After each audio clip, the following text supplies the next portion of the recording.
Well, hey folks, welcome back to the Tennishead YouTube channel. I'm Stephen Boughton, your host, and we're going to get into a bunch of topics today about the clay court swing, COVID affecting the players' ability to play, what's happening with the French Open moving back a week. There's a lot of topics we're going to get into today, and as always, thanks for being here.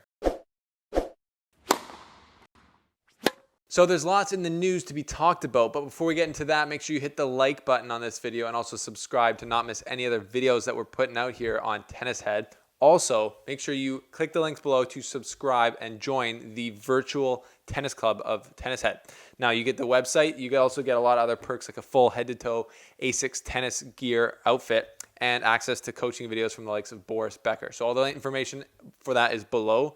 Click the links and join the club. So French Open news, you've probably already seen it, but the French Open has moved their tournament back 1 week based on the French pandemic regulations, public pandemic regulations. And some players are upset that they don't feel like the French Open consulted them enough or the other tournaments, and it shortened the grass season too much. Steve Johnson, an American, sounded off on that, saying that, in quote, Roland Garros once again unilaterally decides to change the date of their event, disrupting the calendar to accommodate themselves without respect for the consequences and impact that it has on the rest of tennis, end quote, Johnson said on social media. Pretty strong words from the American. What do you think on the French Tennis Federation's choice to move the tournament back 1 week? Will it do anything, or will it just cause problems for the rest of the tour? And Alexander Zverev, on the other hand, said that he wishes the clay swing was a lot longer.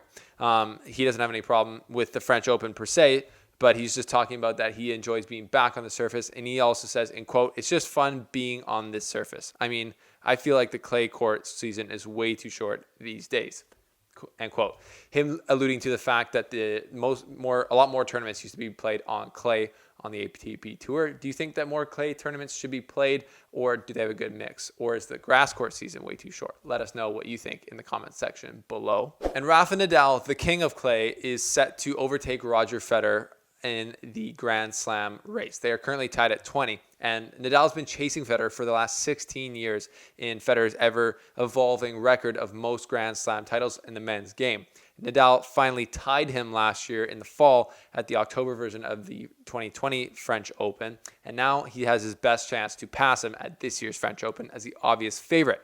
Nadal has won the French Open an astounding 13 times, and he's preparing and gearing up for his attempt at his 14th. Do you think he can do it? Do you think his loss this week at Monte Carlo is going to play into it at all? And just what are your thoughts on the GOAT race, the slam race going into the French Open this year?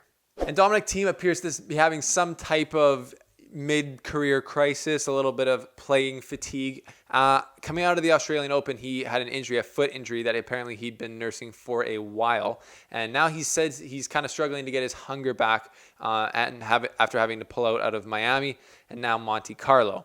So in quote, he says, I tried just to come up with completely new ideas, to not do anything for a week and not even think about tennis, don't watch tennis, and then at some point you'll get hungry again.